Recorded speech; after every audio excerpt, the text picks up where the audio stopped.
The Harley Davidson Sportster S is all new for 2021, and the Indian FTR S was originally launched a couple of years ago, has been significantly updated for this year. Both are big American heavyweight liquid-cooled 1200cc V-twins with similar power and torque figures. So how would you choose between them? Hopefully this video will give you the answer. Hello and welcome to Moto Chatter. Let's dive into the differences between the Sportster S and the FTR S.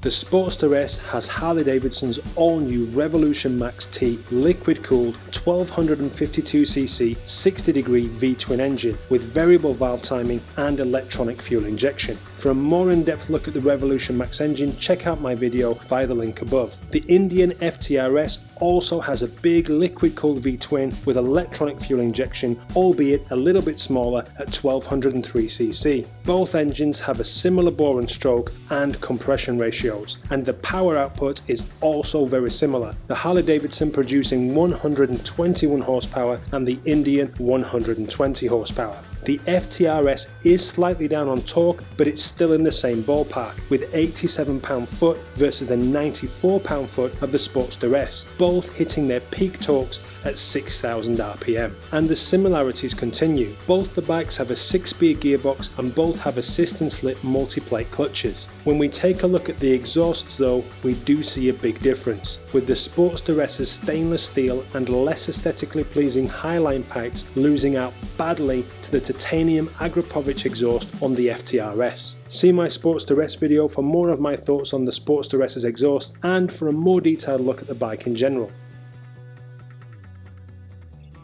When we dig into the chassis details, we see a marked difference between these two American heavyweights and their intended uses. At first glance, the FTR S's eye-pleasing tubular trellis frame stands out, and it has a trellis swing arm which bolts directly to the back of the engine. The Sportster S also has a rather good-looking tubular swing arm, but does away with the frame altogether, using the engine as a fully stressed member of the chassis, which saves weight and increases rigidity. The Sportster S is lighter, ready to ride. It comes in at 228 kilograms against the 233 kilograms of the FTR S. Although not a great difference, the FTR S is no doubt saving some weight with that titanium Agrapovich exhaust system. Both bikes have fully adjustable suspension with 43mm upside down forks and a piggyback monoshock at the rear. The FTR S is equipped with SAC suspension, although there is an option for full all-in suspension at a price. Along with all their other similarities, both these bikes even have the same wheelbase, for the sake of 4mm. But from this point on, despite all their similarities, the sportier intentions of the FTR become clear over the fast cruiser roadster bias of the Sportster S. The FTR S is fitted with Metzeler Sporttech M9 RR tyres to the Sportster's Dunlop GT 503s. The front tyre on the FTR measuring 120/70, whereas the Sportster has a fat 160 section front tyre. It looks good and gives the Harley some real presence, but it won't help with fast turning when compared to the Indian. Speaking of which,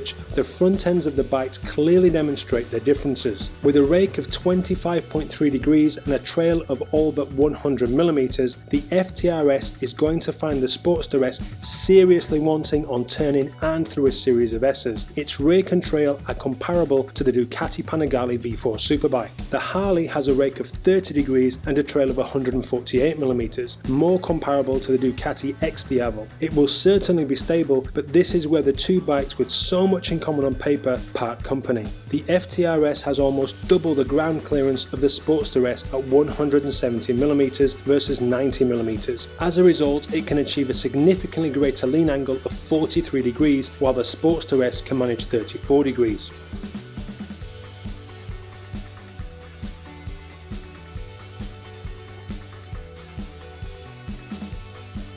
The single 4-piston monoblock caliper on the Sportster S with the single piston caliper at the rear will stop you sure enough, but the twin 4-piston Brembos biting 320mm discs up front and a 2-piston caliper on a 260mm disc at the rear, the FTR S's brakes are far racier and much better suited to late braking and fast turning, taking full advantage of the extra lean angle available, to which its front end geometry and slimmer front tyre will also allow you access.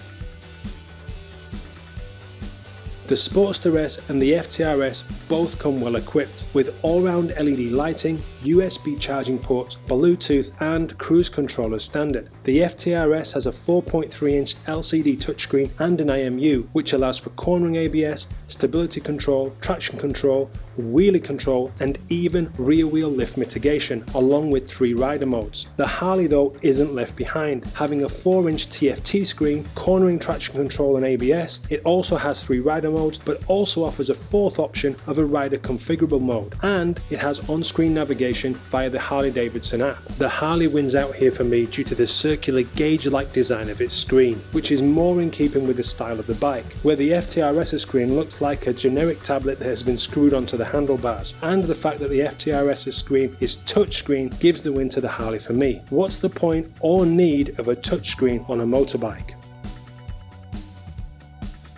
As you can see, there isn't much to choose between them in terms of price, well except in Australia, where the FTR S could be a bit of a bargain over the Sportster S. Both bikes have a large range of accessories available, including various luggage and styling options for each of them. The FTR S having multiple carbon options, a high mounted exhaust option, and bigger spoked wheels, which come as standard on the FTR Rally. For your Sportster S, there are also options for wind protection and a pillion seat. The FTR S of course comes standard with a pillion seat, which is an important point to consider. The Sportster S is available in 3 colour options: vivid black, stonewashed pearl white, and midnight crimson.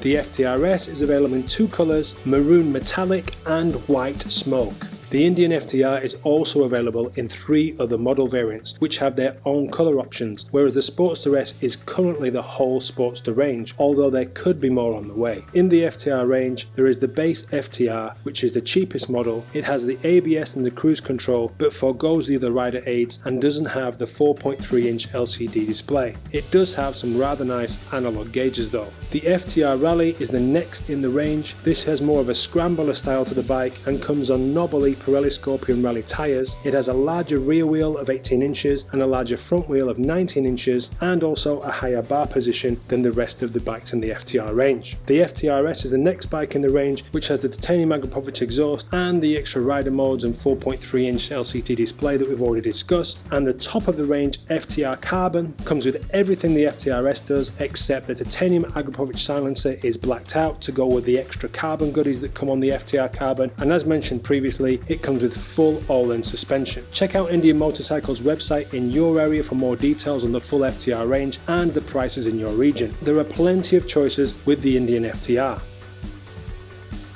What is clear is that both are excellent motorbikes and clear developments in performance for both manufacturers into an area they historically haven't ventured so far before. If you want a sporty cruiser with plenty of performance, heritage and classic styling cues of the fine machines of old, it seems the Harley Davidson Sportster S is the way to go. If you want a bike that can slice through the twists and curves and give a fright to any sports bike you come across while still having links to that classic heritage and those flat track races, then you have a perfect choice in the Indian FTR S. Either way, you're in for a really good time. Which one would you go for and why would you choose it? Let me know in the comments below. I hope you enjoyed the video. If you did, go ahead and give it a thumbs up. Remember to subscribe for plenty more motorcycle videos to come. Click the links on screen now for more details of the Sportster S and the Harley Davidson Revolution Max engine. But whatever you do, have a great day and thanks for watching.